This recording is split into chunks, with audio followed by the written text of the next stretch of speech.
And is it seem like the cloud is staying overhead, or like we're moving away from it? You guys are essentially what seemed to be a small island in almost pitch blackness. Alright. Like the amount of seeable area gets a lot. How should I say? Less as you move away from the carriage. Uh,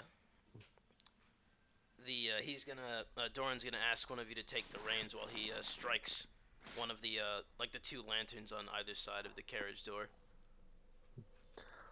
Well, I'm already outside, so I'll take the reins. All right.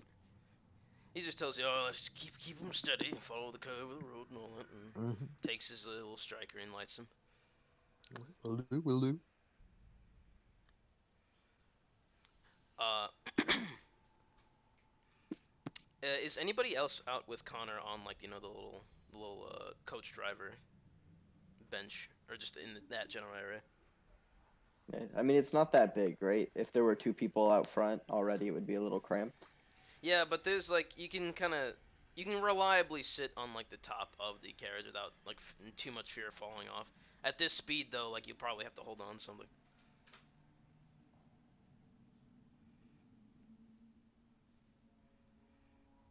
Marlowe's probably going to stay inside the carriage. This is some visceral dread happening outside.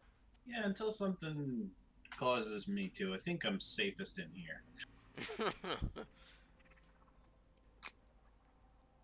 All right, so Big scaly target I am. I won't like get into like too crazy specifics like who's on the left or right side of the carriage or whatever. So why don't everybody roll a perception check? 21. We got a 21. 21, Not as good. two 11s. Oh wait, that's Which, if everyone. you add them up, it's 22. Ooh. Unfortunately, well actually that's an interesting idea. Imagine if like there was a pool of perception where it's like everybody could sort of looking I around. In my games, I do that for stealth, but then I just divide it by the number of characters and take the average. That's That's not a bad an idea. Yeah, that's an interesting idea. I'm gonna keep that in mind. But anyway,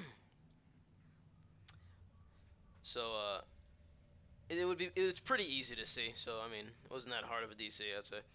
But Marlowe, you see sort of scrape like basically like you watch I suppose in horror because I don't truly know how your character might react to this, but as a pair of a ebon nails scratched very slowly against the glass of the carriage on your side, or it would be on the right side since the left side glass is actually broken from when Wobbly launched somebody's face through it.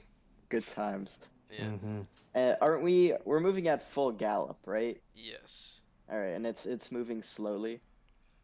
Yes. Wait, I'm sorry. Say again. But like we're moving fast, but the thing like moves slowly across the glass, so it's not like passing a branch or anything. It's It's very keeping clearly, pace.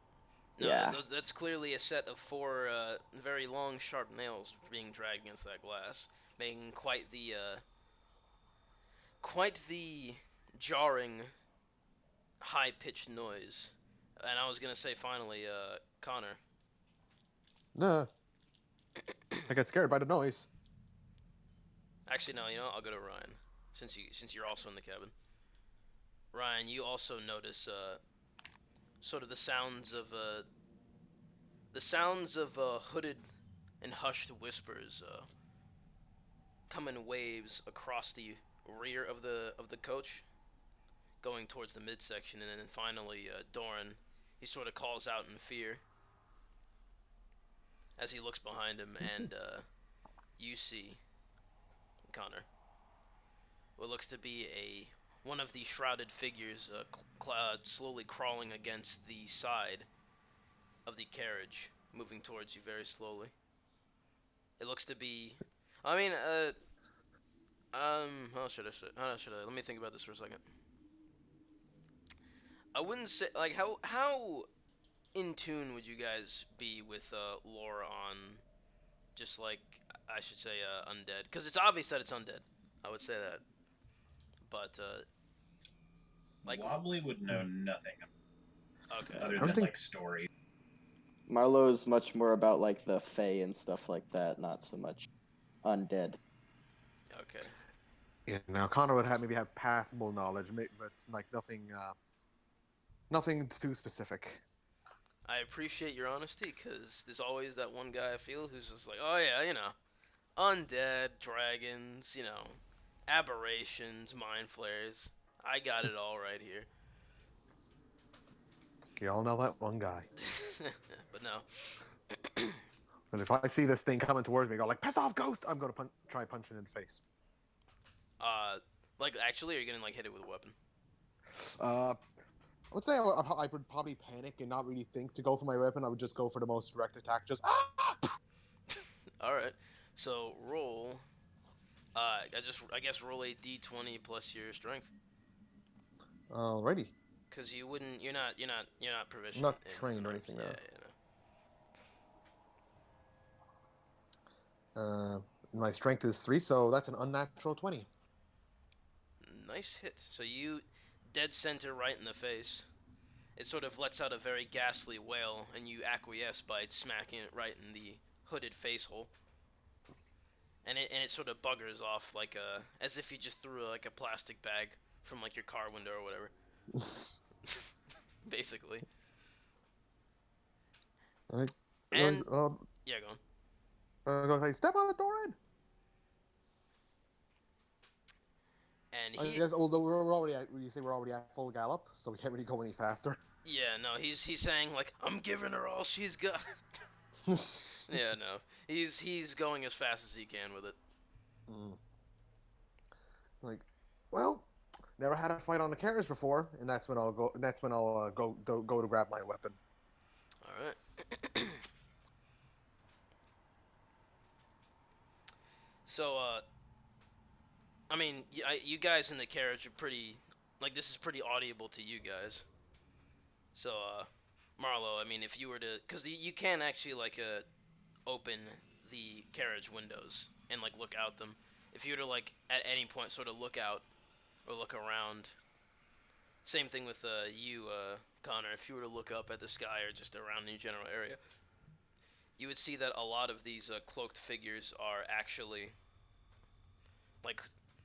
like I said, like just sort of shifting around, moving through the air like vultures, and in some cases even swooping down and haranguing the carriage. Like one of Okay, so there's quite a few that are like descending upon us. yes, it looks like right now though that like one or two of them like actively push themselves like into the carriage before like going incorporeal and sort of shifting through it. But Doran quickly notices like what they're doing, and he says they're trying to overturn us. Well, Yeah, I mean, if he looked out and there was like multiple chasing and like getting ready to slam into the carriage and stuff, then Marlowe would definitely try and get himself into a place where he can start giving him the old blast. All right. Wobbly's gonna hop up onto the carriage roof through the window. All right. So I'd say on your side, from the side that still has the unmolested window, I should say, Marlo. Like you said, you're just kind of like shooing them off with like a Eldritch Blast, or like trying to like keep them away. Pretty much, yeah. Just making it like unpleasant to approach in a straight line, you know? No, I get you.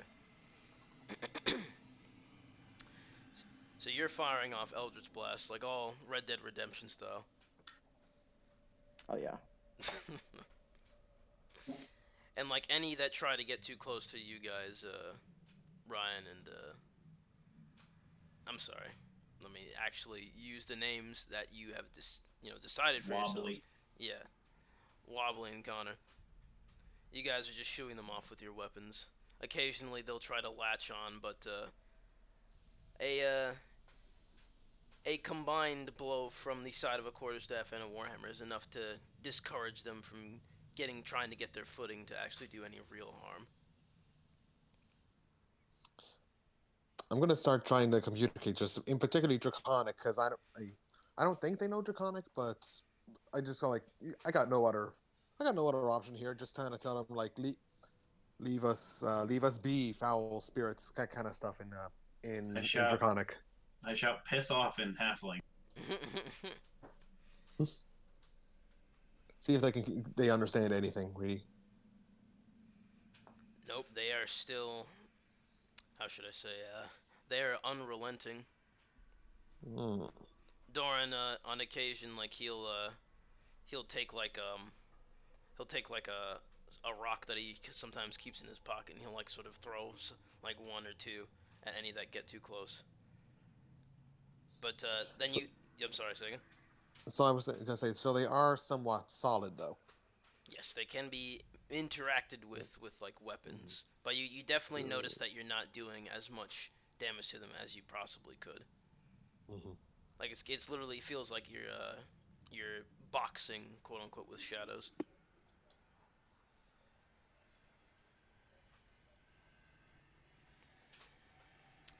But Doran is going to very suddenly yell at you guys on the top of the carriage to hang on to something. I do that. Mm-hmm. And I'll hang on to Wobbly. Mm.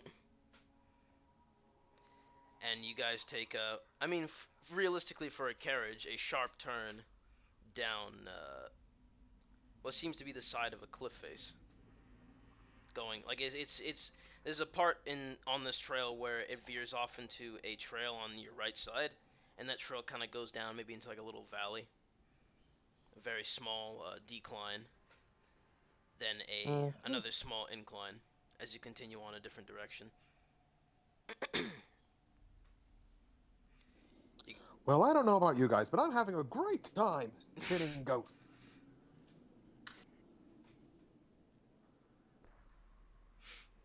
Doran's gonna say, I'm sorry. Was anyone else? It's certainly more exciting than any carriage ride I've been on prior. Doran's gonna say, "This is the most terrified I've been in my life. You're all delusional." Yes, I am. And he says, "And it's bloody frigid." And by now it's so cold that you guys are noticeably shivering. Or like if you were to accidentally like similar to like how a belt buckle, no, not a belt buckle, a seat belt, the metal part of the seat belt would be in the summer. If you accidentally touch it, you're gonna perceive like a very scalding style of freezing cold if any of you were to accidentally press your hands or any bare skin against the side of Connor's armor. Oh. I mean, Connor, you're probably not too perturbed by it, but you know. No, I mean I'm a white dragonborn anyway, or silver, so I'm kind of resistant to cold. Yeah. But Doran tells you all, remember the portent that the abbot gave us? A cabin in the Yeah, it woods. was supposed to be nice. What a dick. He lied. And he says, this trail, I'm thinking it might lead to. And finally, he yells over to you guys, there, and you see at the end of the trail the silhouette of what looks to be a sort of windmill and a cabin or some sort of structure. Well, he did mention a cabin. Make way, or whatever people say. He says, Makeaway was good enough. Okay, good. Okay, good. Yeah, I'm not good with the carriage lingo. You say? He says, no, I understood what you're saying. It was fine, thank you. It's And, great how when we're fighting for our lives, we can still just have such meaningful conversations. I appreciate it. and he says, well, life is short. You have to appreciate the time you have with your friend. All right, everyone off. And he's gonna basically stop the carriage as fast as he can, just like absolutely grind his heels against the boards of his seat and yank as hard as he can back on the reins. And he says he's gonna touch off a candle and kick open the door because at first it won't really budge to any real presses or anything, but A good swift kick in its foundations will open it enough to allow even someone as large as you, Connor, to enter in. This is the door to the cabin? Yes.